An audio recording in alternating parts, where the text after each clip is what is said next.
Good morning, children. We will discuss now chapter 3 today. See here. Chapter 3 name is data handling. So in this chapter I will explain you introduction clearly. Keep in mind all the terminology I am going to explain today. As you are seeing that the name is data handling. So first question arises, what is data? So data is information collected from for some special purpose. Information collected for some special purpose. Example, rainfall of different cities, temperature of different cities, etc. marks of the student. We can give so many example. तो data हमारे पास में क्या हो गया, information collected for some special purpose. हम जो भी चीज़ें सूचनाएं इकट्ठी करते हैं किसी स्पेशल उद्देश्य को ध्यान में रखते हुए, वो कहलाता है data. Now see suppose we have in your book example of different temperature of different cities. So what they are representing? Different temperature. Why we need different temperature? We want to compare the cities. Which cities have more temperature, which cities lower temperature. In more temperature cities the rainfall will be less, or in lower temperature cities rainfall will be moderate. So we can draw many conclusions from the given data. So it is the first step. When we collect data, we have to draw some result from that data. जो भी हम data collect करते हैं, जो भी information collect करते हैं, उससे हम कोई रिजल्ट निकालते हैं। जैसे आपका टेस्ट हुआ या एग्ज़ाम हुई, तो उसमें आपके डिफरेंट सब्जेक्ट में डिफरेंट मार्क्स आते हैं। तो वो मार्क्स में हमको पता चलता है कि हाँ, हमने भाई मैथ्स में अच्छा किया, सोशल साइंस में कम नंबर आए या इंग्लिश में कम आए, तो हमें इसमें ज़्यादा मेहनत करना है। तो we are drawing some result from the data. तो ये डाटा हैंडलिंग। अब देखो, डाटा की आज के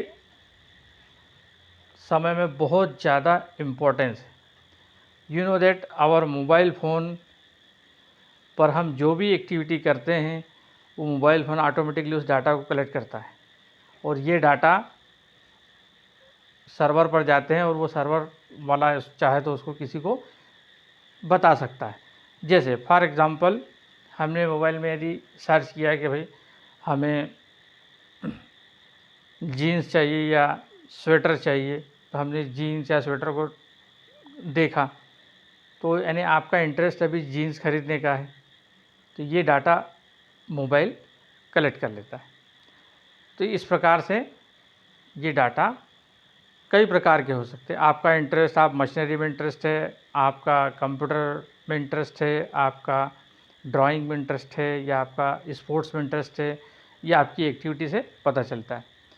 और अभी आपने सूचना पढ़ी होगी या टीवी पे देखा होगा कि चाइनीज़ ऐप्स को हमारे देश में बैन कर दिया है। क्यों बैन कर दिया है? क्योंकि वो हमारे जो डिफरेंट डाटा है, जो डिफरेंट इंटरेस्ट है, उनको चाइनीज़ सर्वर पर चले जाते थे वो डाटा, और उनसे वो अपना कोई रिज़ल्ट निकालते थे हमारे इंडियन लोगों के बारे में। तो खैर, ये बहुत बड़ी बात हो गई। हमारे लिए काम की बात है कि डाटा क्या है। तो जो भी हम इंफॉर्मेशन कलेक्ट करते हैं वो डाटा होते हैं। तो सिंपल एग्जांपल हम एग्ज़ाम का ले सकते हैं, या आपके बुक में दिया हुआ है टेम्परेचर ऑफ सिटी का, इस तरह। अब समस्या आती है कि हमारे पास में डाटा तो कलेक्ट हो गए, अब इसको हम रिप्रेजेंट कैसे करेंगे या ऑर्गेनाइज कैसे करेंगे। So when we collect the data, we have to face the problem how to organise the data और how to represent the data. तो 7th क्लास के लेवल से we can represent the data in tabular form. What is the terminology? Tabular form, organisation of data, data को हम किस प्रकार से represent करते हैं या किस प्रकार से हम उसको शो करते हैं। अब डाटा को रिप्रेजेंट करना या ऑर्गेनाइज करना क्यों ज़रूरी है? डाटा को हम ऑर्गेनाइज करते हैं ताकि हमको एट ए ग्लांस यानी देखते के साथ में हमको उससे पता लग जाए कि हाँ डाटा हमारे कहाँ से कहाँ तक है, उससे हमको रिजल्ट निकाल सकते हैं। जैसे हमको टेस्ट के बाद में मार्कशीट मिलती है, वो टेबुलर फॉर्म में होती, तो उसमें हमको पता लगता है कि मैथ्स में कितने मार्क्स हैं, इंग्लिश में कितने मार्क्स हैं, सोशल साइंस में कितने मार्क्स हैं। तो ये हमको एट ए ग्लांस वहाँ पर पता लग जाता है। यदि हम पूरे क्लास की डाटा की बात करें तो पूरे क्लास के सोशल साइंस के मार्क्स, पूरे मैथ्स के सोशल साइंस के मार्क्स, तो ये हम टेबुलर फॉर्म में इकट्ठा करते हैं। तो टेबुलर फॉर्म मतलब हम एक टेबल बनाते हैं। जैसे अगर अपन एग्जांपल है टेम्परेचर ऑफ डिफरेंट सिटीज़, इसको हम टेबुलर फॉर्म में कैसे रिप्रेजेंट करेंगे? तो यहाँ लिख देंगे हम सिटी का नाम, सिटी, यहाँ पे मैंने डिटेल्स लिखे हैं, कोई भी सिटी होती है, जयपुर, खंडवा, इंदौर, भोपाल, कुछ भी लिख सकते हैं। और वहाँ का मैक्सिमम टेम्परेचर कितना रहता है ना? सपोज़ 12 बजे वहाँ मैक्सिमम टेम्परेचर कितना रहता है और शाम को 7 या 8 बजे वहाँ मिनिमम टेम्परेचर कितना रहता है।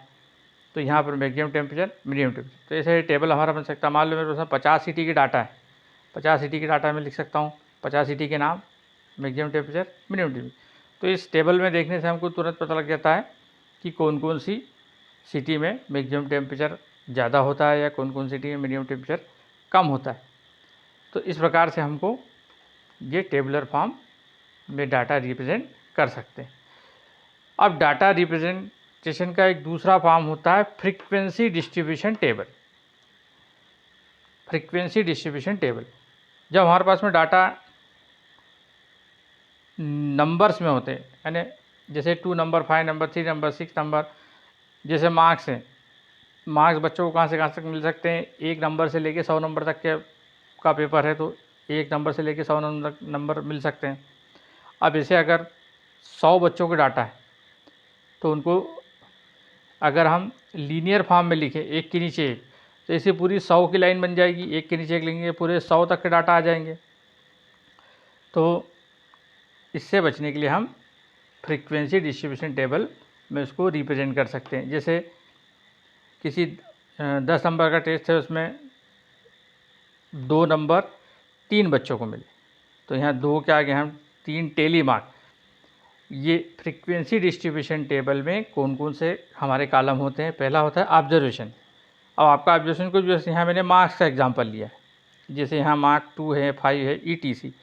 जैसे अगर आप ये सिटी का मैं लेता तो यहाँ पर सिटी आ जाता नाम, या यहाँ पर रेनफॉल का रहता तो यहाँ डिफरेंट रेनफॉल आ जाता। तो ऐसा यहाँ ऑब्जर्वेशन का नाम कुछ भी हो सकता है। तो ऑब्जर्वेशन यहाँ पर मैंने लिया है मार्क्स। और टेली मार्क्स, ये तो टेली मार्क्स तो TM ही रहेगा, शॉर्ट फॉर्म में TM लिखते हैं, टेली मार्क्स। तो ये टेली मार्क्स कैसे होता है? क्योंकि जब डाटा जैसे एक लाइन में 1 2 3 4 5 ऐसा लिखा हुआ रहता है, जब इसका सम आएगा तो मैं आपको और बताऊंगा कि उसमें हमको देखने में परेशानी होती।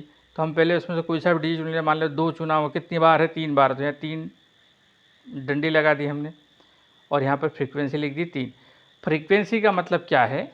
फ्रीक्वेंसी का मतलब है frequency representing how many times a number is repeated. Frequency क्या शो करता है कि कितने समय एक नंबर रिपीट हुआ है या बार बार आया है। तो जैसे 2 कितनी बार आया है? 3 बार, तो यहाँ लिख दिया 3। अब ये देखो 5 टाइम्स आया है, इसको रिप्रेजेंट करने का तरीका है क्या है? हम 4 लाइन तो सीधी खींचते हैं और 5वीं लाइन को ऐसा ऑब्लिकली खींच देते हैं।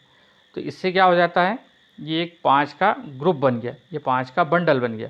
तो ऐसा अगर ये 5 से ज़्यादा फ्रीक्वेंसी होती और अगर मैं लाइन, बहुत सारी लाइन एक साथ खींच दूँ, तो उसको काउंट करने में हमारा टाइम वेस्ट होता है। अब देखो ये इतनी सारी लाइन खींच दी, अब इसको काउंट करते जाना पड़ेगा बार बार। और यदि मैं इसका बंडल बना देता, जैसे 1 2 3 4, ये 5 कर दिया मैंने, 1 2 3 4 और ये 5 कर दिया। अब देखो इसको गिनना आसान है, ये 5 का बंडल 5 + 5 10 और 2 12। तो मैथमेटिक्स में हमेशा आसान रास्ता ही चुना जाता है। तो इस प्रकार से हम टेली मार्क्स लगाते हैं, जिसमें 4 लाइन खड़ी और 1 लाइन ऑब्लिकली जिससे ये 5 का बंडल बन जाता है। तो इसको हमको गिनना आसान हो जाता है। तो इन फ्रीक्वेंसी डिस्ट्रीब्यूशन टेबल में रिप्रेजेंटेशन कैसे करते हैं ये हमने देखा। ये ऐसा टेबल बनता है, पहला कॉलम होता है ऑब्जर्वेशन, जो भी ऑब्जर्वेशन होगा, जैसे मार्क्स है या टेम्परेचर है या और कोई भी चीज़ है, कॉस्ट है, और यहाँ पर टेलीमार्क शॉर्ट फॉर्म में लिखते हैं टीएम, फ्रीक्वेंसी यानी एफ। फ्रीक्वेंसी क्या होता है? Frequency is showing how many times a number is repeated. तो ये टेलीमार्क। तो हमने क्या देखा, ऑर्गेनाइजेशन ऑफ डाटा में हम टेबुलर फॉर्म में 2 प्रकार से टेबल बनाते हैं, एक सिंपल जिसमें सीधे नाम लिख के रिप्रेजेंट कर देते हैं, और एक फ्रीक्वेंसी डिस्ट्रीब्यूशन, इसमें फ्रीक्वेंसी वाला कॉलम एक्स्ट्रा आ जाता है। अब हमारे पास में डिफरेंट डाटा का कलेक्शन हो गया, इन कलेक्शन से हमको रिजल्ट निकालना है। तो सबसे पहले एक डेफिनेशन आती है रेंज। यहाँ देखिए रेंज। तो what is the range? What is the definition? The difference between highest value and lowest value is called range. अब देखिए यहाँ पर मैंने एग्जांपल लिया है, यहाँ पर नंबर्स हैं 1 2 3 4 6 7 8 9, 1 से लेकर 9 तक के नंबर हैं, जिसमें 5 बीच में नहीं है। 1 2 3 4 6 7 8 9 ये नंबर है। अब ये नंबर का रेंज क्या है? तो जैसे डेफिनेशन कहती है कि इसमें हाईएस्ट वैल्यू क्या है? 9, लोवेस्ट वैल्यू क्या है? 1। तो highest value minus lowest value equal to 8। This is called range. Range मतलब होता है, ये पूरा जो ये चैप्टर होता है स्टैटिस्टिक्स में आता है, तो इसमें रेंज का मतलब होता है कि एक नंबर का कितने दूर तक के विस्तार है ना, how the number is spreading, किस प्रकार से फैला हुआ है। मतलब इन डाटाओं में highest value minus lowest value करेंगे तो हमारे पास में 8 रेंज आ जाएगी। इस डाटा की रेंज क्या है? 8 तक के है। तो हमारे इस एक्सरसाइज में केवल हमको रेंज निकालना है। तो जैसे रेंज का क्वेश्चन आया, हाईएस्ट वैल्यू देखो, लोवेस्ट वैल्यू देखो, दोनों का डिफरेंस निकाल दो, तो रेंज आ जाती है। So up till now we have discussed what is data, information collected for some special purpose. किसी भी स्पेशल पर्पज़ के लिए जो इन्फॉर्मेशन कलेक्ट की जाती है वो डाटा कहलाती है। फिर ऑर्गेनाइजेशन और रिप्रेजेंटेशन ऑफ डाटा, डाटा को हम रिप्रेजेंट कैसे करेंगे। और फिर मैंने ये भी बताया कि रिप्रेजेंट हमको क्यों करना पड़ता है। जब हमारे पास में बहुत सारे डाटा इकट्ठा हो जाते हैं तो उसको हम कैसे स्टडी करेंगे। तो उसको एक सही तरीके से हम यदि ऑर्गेनाइज करते हैं तो हमको स्टडी करना आसान हो जाता है, उसमें से कोई रिजल्ट निकालना आसान हो जाता है। तो हम डाटा को टेबुलर फॉर्म इस प्रकार से और फ्रीक्वेंसी डिस्ट्रीब्यूशन टेबल इस प्रकार से रिप्रेजेंट करते हैं। और भी इससे आगे भी तरीके होते हैं, लेकिन वो अभी अपने पास चैप्टर में नहीं है, जब आएगा जब आपको बताएंगे। अब ये तो हो गई यहाँ तक बात डाटा का रिप्रेजेंटेशन। अब ये जो हमारे डाटा हैं इनसे हम रिज़ल्ट निकालते हैं। तो जैसे पहला हमने देखा कि डाटा का रेंज क्या है, कहाँ। So we have organised data. Now from the data we are taking some result. जो भी डाटा कलेक्ट होता है उससे हम कुछ रिजल्ट निकालते हैं। पहला हमने बात देखी रेंज की, डाटा का विस्तार कहाँ से कहाँ तक है। So first thing we have seen here that what is the range of the data. Now there are some other terminology. The name is representative value or it is also called central value. representative value मतलब हमारे पास में जो data इकट्ठा हुआ है उन डाटाओं को कौन सा डाटा रिप्रेजेंट करता है वो कहलाता है रिप्रेजेंट डाटा। जैसे हमारे पास में डिफरेंट हाइट्स के स्टूडेंट हैं और उन स्टूडेंट में से उनकी एवरेज हाइट क्या है ये हमको बताना है। तो उसके लिए हम कैसे उसको कैलकुलेट करेंगे। तो ये टर्मिनोलॉजी में आता है। और रिप्रेजेंटेटिव वैल्यू 3 प्रकार की होती है, arithmetic mean, mod and median. आज हम केवल डिस्कस करेंगे अर्थमेटिक मीन। अब अर्थमेटिक मीन क्या होता है और इसका हमको क्या काम पड़ता है? तो देखो, arithmetic mean sum of observation upon number of observation, ये इसका फार्मूला है। The formula of arithmetic mean is sum of observation and number of observation. इसका डेली लाइफ में हमको क्या यूज है? देखिए, जब आप क्रिकेट मैच देखते हैं तो उसमें आता है कि भाई रन रेट इतना चल रहा है ना, अब इतने रन रेट की ज़रूरत है। तो ये कैसे निकालते हैं? तो ये एवरेज इससे निकलता है। इसको एवरेज, सिंपल लैंग्वेज में हम एवरेज बोलते हैं, मैथमेटिकल टर्मिनोलॉजी हम क्या बोलते हैं? Arithmetic mean, sum of observation upon number of observation. अब इस फार्मूले में देखो, पहली लाइन है, the first line is sum of observation. जो भी हमारे पास में ऑब्जर्वेशन आए हैं, सपोज मैंने 1 2 3 4 5 ऑब्जर्वेशन ली, जैसे यहाँ पर 1 2 3 4 और 5 मैंने एक एक्स्ट्रा ले लिया, तो ये मेरे पास में 5 ऑब्जर्वेशन है। अब यहाँ पर देखिए, तो पहली लाइन कहती है सम ऑफ ऑब्जर्वेशन, इन जितने भी ऑब्जर्वेशन हैं उन सारे ऑब्जर्वेशन का आप सम कर दो। तो 1 + 2 + 3 + 4 + 5, इसका हमने सम किया 2 + 1 3 + 3 6 + 4 10 + 5 15, टोटल कितना आ गया? 15। Now second line is number of observation, number of observation, how many times are there observation, तो कितने टाइम है? 1 बार, 2 बार, 3 बार, 4 बार, 5 बार, यानी टोटल ऑब्जर्वेशन कितने हैं? 5, तो अपान में 5 आ जाएगा। नंबर ऑफ ऑब्जर्वेशन यानी कितनी बार ऑब्जर्वेशन है, तो कितनी बार है? 5 बार है। How many times of observation, so observation is 5 times, तो अपान में 5 आएगा। इसका टोटल करो 15/5, 5 सेकेंड, चलो 5 3 जा 15, तो एवरेज आ गया 3। तो ये एवरेज इस प्रकार से, यानी अर्थमेटिक मीन हम इस प्रकार से निकालते हैं।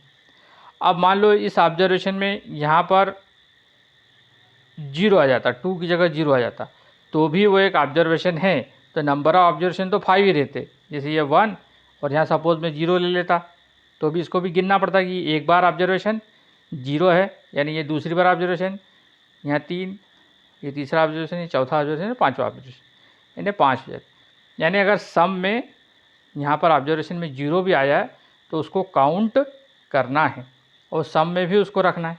0 ऐड करने पे कोई फ़र्क नहीं पड़ेगा, लेकिन उसको सम में रखना है क्योंकि वो काउंटिंग में आ रहा है। तो अभी इसके सम हमारे पास में एक्सरसाइज में आएंगे तो और मैं वहाँ पर क्लियर करता जाऊँगा। So I already told you that today we will discuss only arithmetic mean, what is the mode and what is the median. I am giving only rough idea. Mode is जिस भी number की frequency सबसे ज़्यादा होती है observation में, वो उस ऑब्जर्वेशन का मोड कहलाता है। तो इसको हम लेटर डिस्कस करेंगे। अभी what is the work for you, this is the introduction of chapter 3। You have to write down the introduction and listen this lecture 1 or 2 times to understand all the terminology. Then we will proceed to exercise 3.1. Thank you.